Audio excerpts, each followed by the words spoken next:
এই গঙ্গা ভাঙনের জন্য প্রায় 100 কোটি টাকার বেশি শামশেরগঞ্জে আমি যেদিনকে নবজোয়ার করতে আসি, মুখ্যমন্ত্রীর প্রশাসনিক মিটিং ছিল, এখানে তিনি ঘোষণা করে গেছিলেন।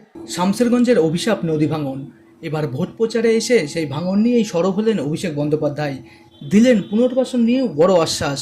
শনিবার ফারাক্কায় শামশেরগঞ্জের তৃণমূল প্রার্থী নূর আলম ও ফারাক্কার তৃণমূল প্রার্থী আমিরুল ইসলামকে নিয়ে রোড শো করেন অভিষেক বন্দ্যোপাধ্যায়।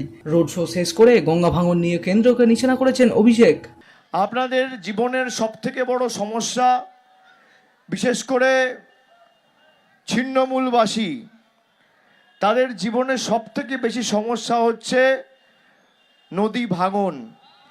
আমাদের সরকার একাধিকবার রাজ্যের মুখ্যমন্ত্রী লিখিত চিঠি দিয়ে এই গঙ্গা ভাঙনকে, নদী ভাঙনকে জাতীয় বিপর্যয় ঘোষণা করার জন্য কেন্দ্রকে একাধিকবার লিখেছে, তারা কোনো পদক্ষেপ নেয়নি।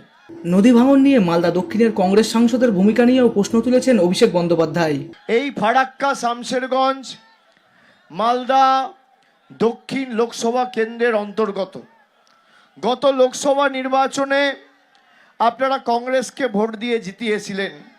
2 বছরে কংগ্রেসের কোনো সাংসদ বা প্রতিনিধি আপনাদের দাবি দেওয়াগুলো নিয়ে সংসদে সোচ্চার বা সরব হয়নি। অভিষেক বন্দ্যোপাধ্যায় দাবি করেছেন ভাঙন রোধে 100 কোটি টাকার কাজ করছে রাজ্য। ভাঙনে ক্ষতিগ্রস্ত মানুষদের পুনর্বাসন নিয়েও দিয়েছেন বড় আশ্বাস। কাজ শুরু হয়েছে। পলি জমার কারণে অনেক সমস্যা হয়। আমি আপনাদের কথা দিয়ে যাচ্ছি, এই যে ফারাক্কা ব্যারেজ কেন্দ্রীয় সরকারের অধীনস্থ, যে অব্যবহৃত জমিগুলো রয়েছে, এই অব্যবহৃত জমি ফেরত নেওয়ার আন্দোলন আগামী দিন তৃণমূলের নেতৃত্বে শামশেরগঞ্জ আর ফারাক্কাতে শুরু হবে নির্বাচনের পরে।